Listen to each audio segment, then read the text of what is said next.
If you want to go to college, this is probably one of the most important things that you need to concentrate on is your ACT score. In fact, I don't mind telling you guys that my scholarship that I got when I went to school was simply because of ACT score and GPA.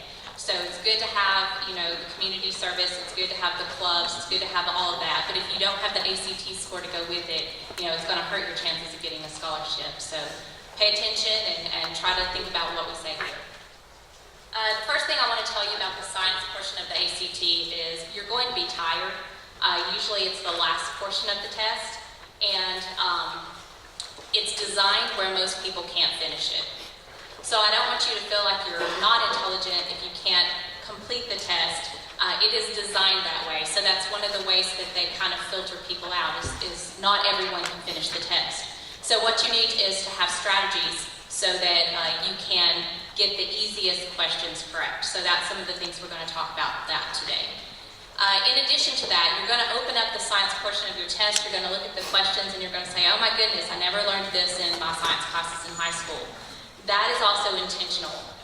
The more classes you take in high school, the better prepared you'll be and the more you'll recognize the material on the test. But you don't have to know the material to get these questions right. The science portion of this test is not a test of your knowledge. It's a test of your ability to problem solve, to look at graphs and figure out what they're asking you for. So just because you don't recognize the material does not mean that you can't get the question right. And if you can get over that stress and that fear that you don't recognize the things, then that's going to help you to be successful. First of all, the science test is 35 minutes, and there's going to be 40 multiple choice questions on there. That gives you kind of an idea of the time frame of how much time you have to answer these questions, so it's not a lot. There are going to be 6 or 7 science passages that you have to read and interpret. So you're going to have to set a goal. How many questions do you need to get correct, or do you need to get completed so that you get in the range that you want to get in? So we're going to look at that for a second. If you want to be in the top 10% of all test takers, you're going to need to score a 27 to a 36. And these students are going to get at least 32 out of 40 questions correct.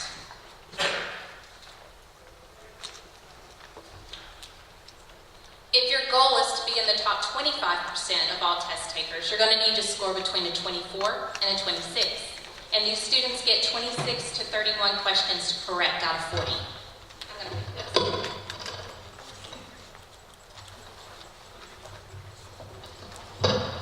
That feels good.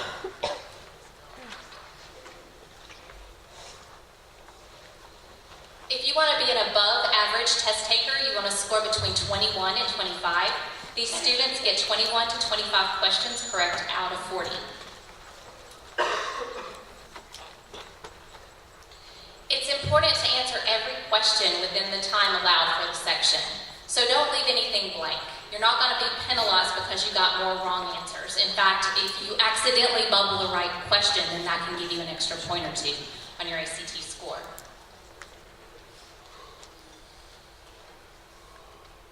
Any leftover time should be used to check your answers on the test. Make sure you only marked one answer per question.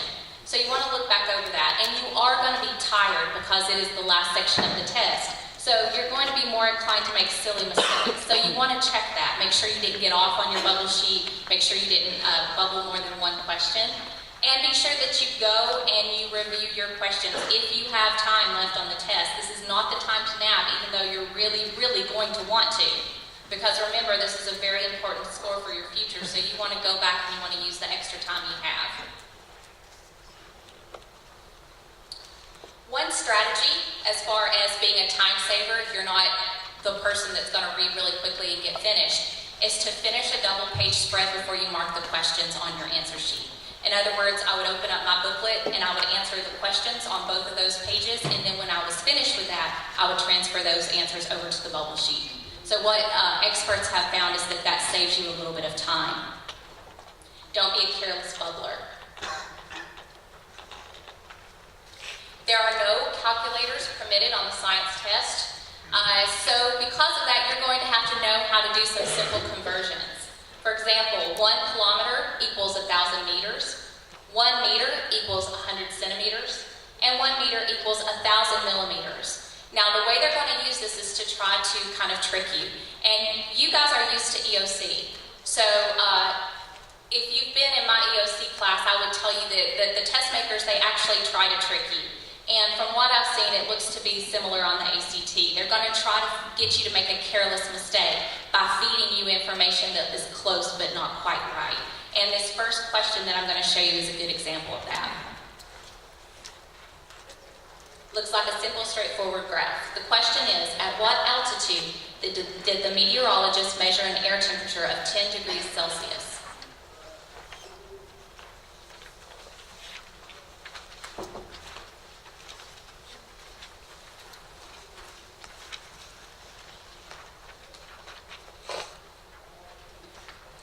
What's the answer, guys? C. What did they want you to put?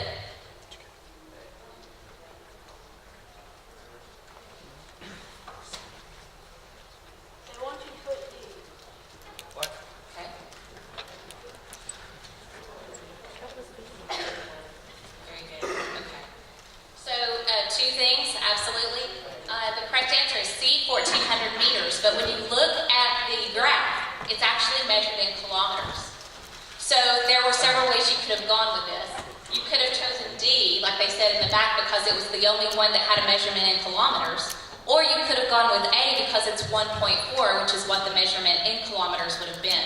So you actually had to convert the number from kilometers into meters here. And that's how they tried to trick you. So does this give you kind of an idea of the kind of things they're going to do? You have to pay attention to detail on this test. The science test includes biology, chemistry, physics, earth-space sciences such as geology, astronomy, and meteorology. However, you need reasoning skills over recall. In other words, the more science classes you've had, the more math you've had, the better you're going to understand the things on this test. But it's really more of a test of logic than it is of scientific knowledge. Here's another example. How many of you see words that are italicized that have about 20 letters and they make you feel a little bit intimidated? Okay, they're banking on that. What we have found is that in actuality, when you see words like this, it's more than likely going to be one of the easier questions. Their strategy is actually to mess you up or to make you skip the question because you see all of the words that look difficult and you're like, oh, I don't want to read that, so you skip over it. When in actuality, it's going to be one of the easier questions to get correct. So when you see words like Archaeopteryx and you see Teleosaurus, you can just substitute something else for that. It's going to give you the definition in parentheses when they have a word that you're not going to know. So they're going to define the word. And if it's still a problem for you, just remember back to kindergarten when you had a reading teacher and she told you when you see a name that you don't know, just substitute Bob. So you can do that here as well. You can just substitute another word for it. Just try to get the point. So see if you guys can actually answer this question and don't be intimidated by the complicated scientific jargon here. You've got a copy of this reading material on your handout, and so I'm going to display the question here.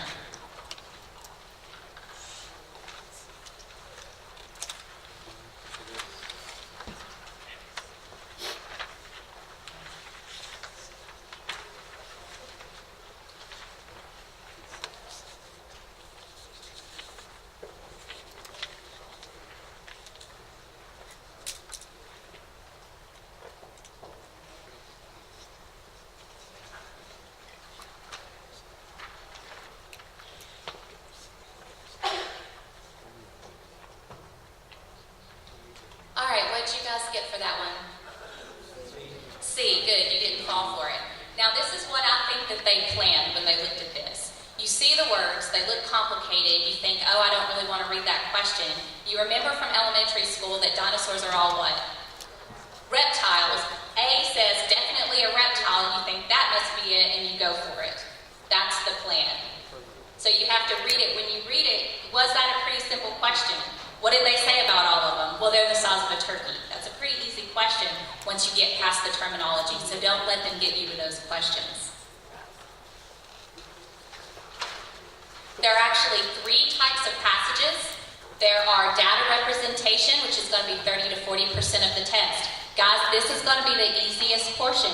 So when you see graphs, or you see tables, or you see those long scientific words, that's a clue to you that those are going to be the easier questions because the answer is within the table or on the graph. All you have to do is be able to read it. The second type are research summaries. That's going to be 45 to 55%. And then the last one is conflicting viewpoints, where they have 2 scientists that say 2 different things and you have to figure it out.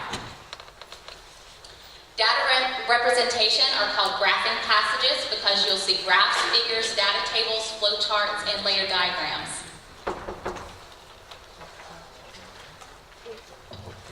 If you remember from when you had homeroom and you went to the science portion of that, there's a page and it'll have all kinds of information. It'll have tables, it'll have graphs, it'll have all kinds of information. One of the ways that they like to try to trick you is they'll ask you a question about table 1. And then the first answer on the question will be from figure 1. So if you get confused between tables, figures, whatever else is on there, then that's going to cause you to miss a question which would otherwise be easy. So pay attention to the detail. Make sure that you're not confusing tables and figures and charts. Also, you have to determine the axis and figure out what units they represent. So, what you need to do is just pick a point on the graph and try to figure out what that point means. So, for example, pick a point and say, okay, at an ocean depth of 20 meters, there's 100 critters per square meter. So, whatever it is. Look for trends in the data. For example, on this one, as X increases, what happens to Y? So that's what you're going to try to do, is get a general idea of what's going on in the graph. So you can see at this graph, there's a point after which it decreases and before which it increases. So if you look at it, that gives you an idea of what's going on before you read the question.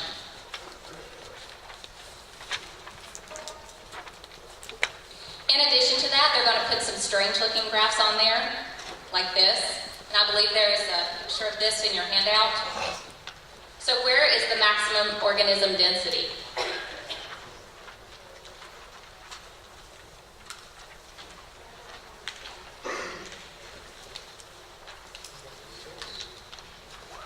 Okay, I've got somewhere between 5 and 6.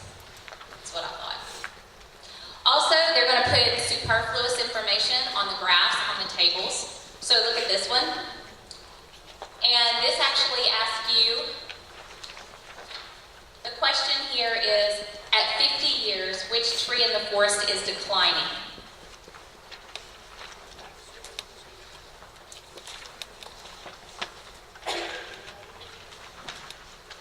Tree 1 or tree 2?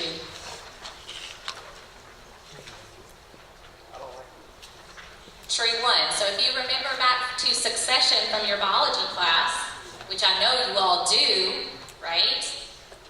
Then you would know that tree 1 is going to represent softwoods because after about 50 years, the hardwoods begin to take over and they decline.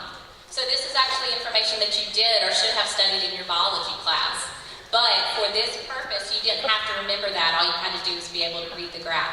So be sure that you pay attention to the key. And I had a kid argue with me last session about what was the correct answer to one of these graphs. And he was looking at the key wrong. So be sure that you look at the key correctly.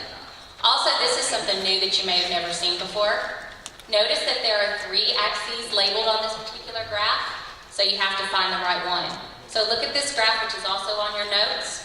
What temperature is at a depth of 800 meters?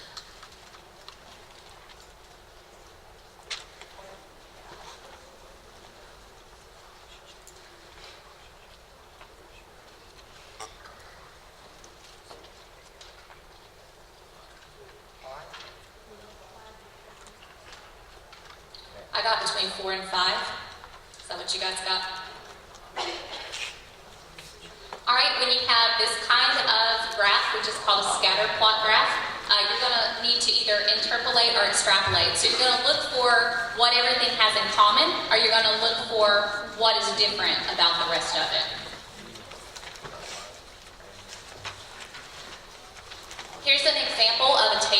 has superfluous or extra information that you don't need. If the average water loss for an organism was 13 milliliters, what would be the average water intake?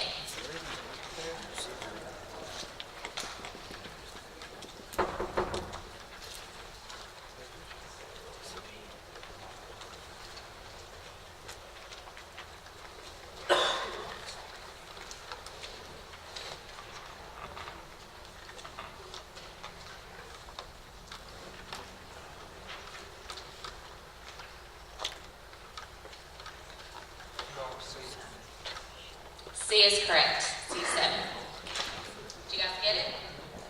Now, one thing that I would tell you about a chart like this, if you're looking for trends in the data, I would actually draw arrows. So for the first one, I would draw an arrow going up or down. The next one, I would draw an arrow going up to just show me the trend and the numbers of the values, and that might help you when you're trying to figure out the question. Now, the next one is also on your notes, and it's really pretty. You're going to love it. So there is your chart. It's a flow chart of the rock cycle. Yay, rock cycle. Okay, so what you're going to have to figure out on this one is which conclusion is not supported by the data in the diagram. So there you go. You've got the flow chart. You've got the question. Figure out which one is not supported.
What'd you get? I can't tell if you said B or D. D, good, good. Excellent job. So last group had a problem with that. The answer is D. Magma that reaches Earth's surface flows from volcanoes as lava. Did it go against the grain to mark that one? Is that statement true? Is it supported by the flow chart? No. So it doesn't matter that the information might be true, the question was, is it supported by the flow chart? And that answer is no, it is not supported by the flow chart.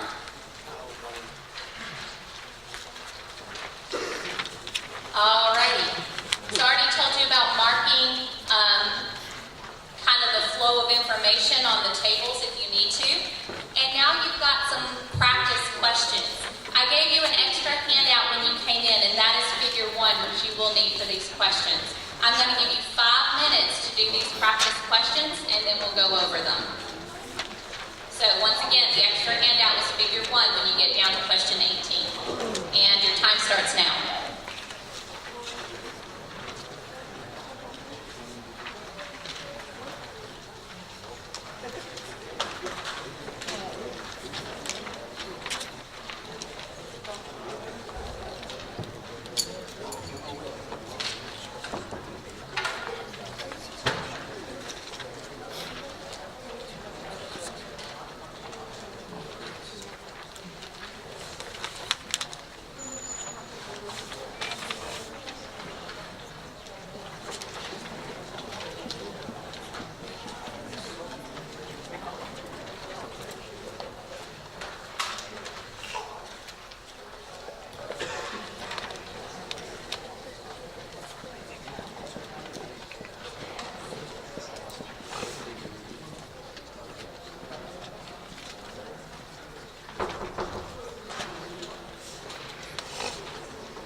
right, time's up.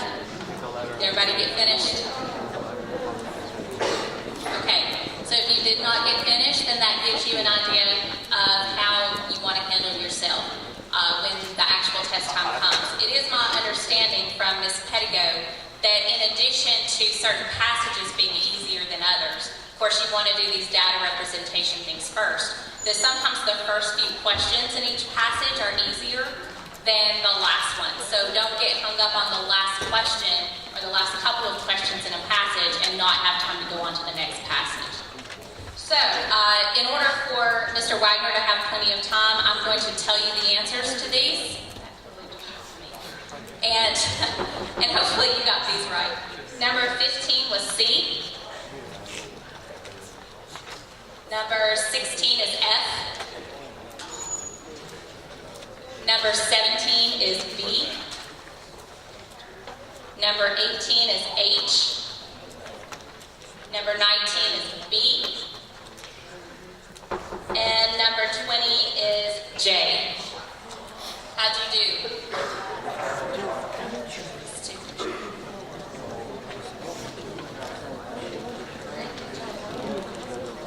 All right, I'm going to turn this over to Mr. Wagner.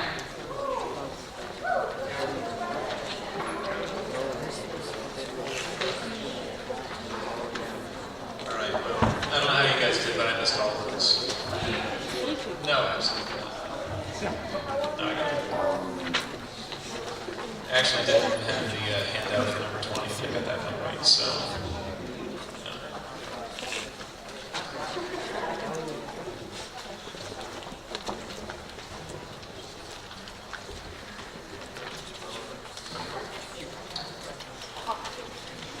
No. All right, guys.